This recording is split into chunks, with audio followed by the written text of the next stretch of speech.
Hi everybody, well it's Saturday evening here in my garden and I thought I'd just pop in for a quick chat and catch up with you. So I don't know about you, I've had a lovely month so far. It's been super busy. Let me tell you why.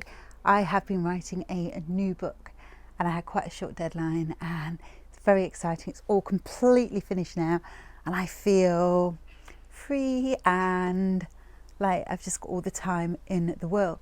But I don't have really, because my next book that I actually wrote last year is coming out next week as an ebook. It's called Create Your Own Calm and it's filled with activities, 50 activities for kids aged 7 to 12 to help them with their anxieties and worries and stress. Perfect time for it. The paperback is out in September, but we have decided, HarperCollins and I, to bring it forward because publishers believe, and I fully agree with this, kids are struggling now, and so we hope these activities will really help with the stress of lockdown, not seeing friends, school being different, possible ill health in the family, that kind of thing. And the activities range from things like nature crafts to earthing to lavender play-doh and bread making, a bit of yoga, all sorts of meditation, all sorts of things. And so I'm really hoping that's going to help, and I'm excited about the book finally getting out there. It's very exciting. Been gardening. I showed you around my garden last week, but I don't think I showed you these. These are our sunflowers. They're a bit pathetic, aren't they?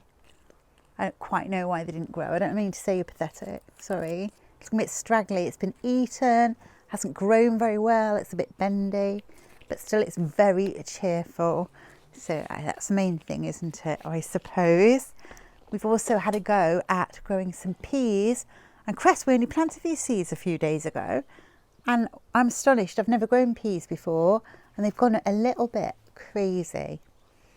You can probably tell I am still shielding because, I clearly haven't been to the hairdressers yet, but I know the world has massively opened up for everybody else and things probably quite different for you.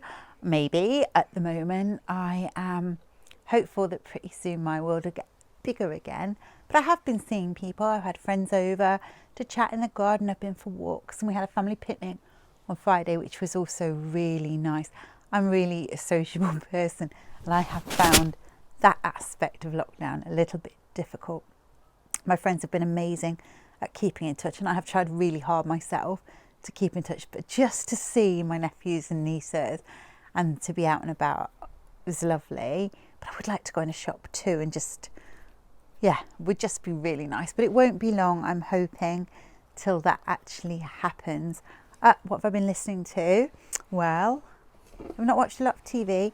Did watch the 2 new Jumanji movies. Now I know they're not that new, but I'd not seen them before and I love them.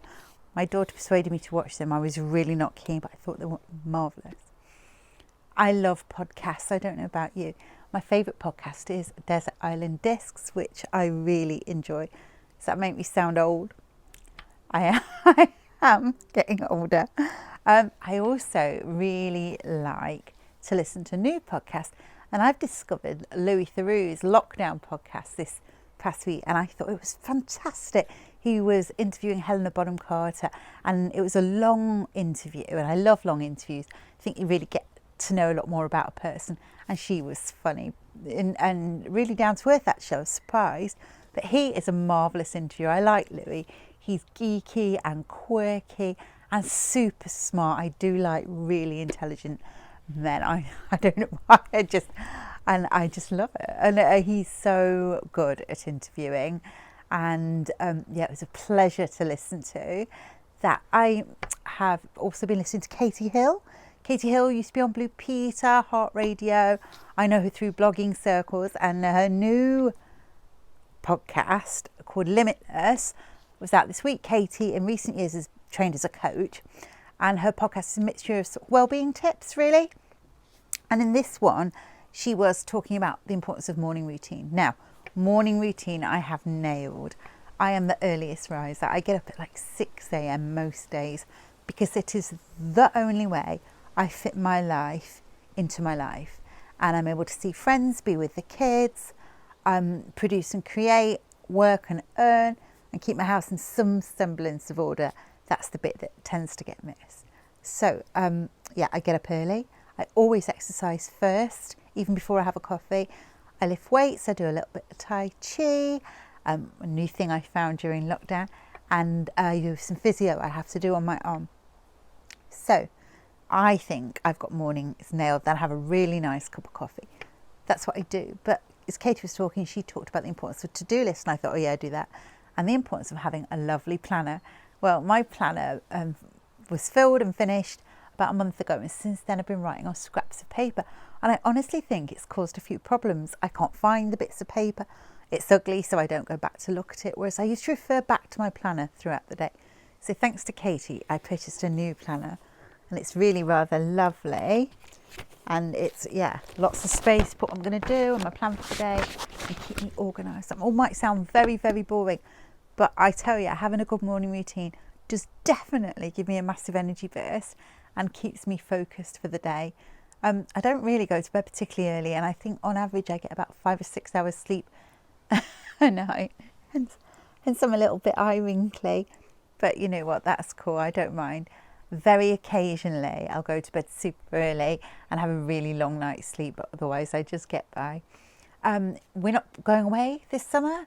I think we're going to stay pretty close to home for various reasons and just have some really nice day trips out. We've got a holiday to Portugal planned next Easter, and we may go somewhere in October depending on the situation. But yeah, our plan is just to kind of explore locally and enjoy reconnecting with people. I'd love to hear what you're up to. Please get in touch and tell me how you are and what your plans are for the summer too. I love to hear from you, and I will drop a link to the book below and to Katie's podcast. And yeah, I hope you're okay and take care. Bye.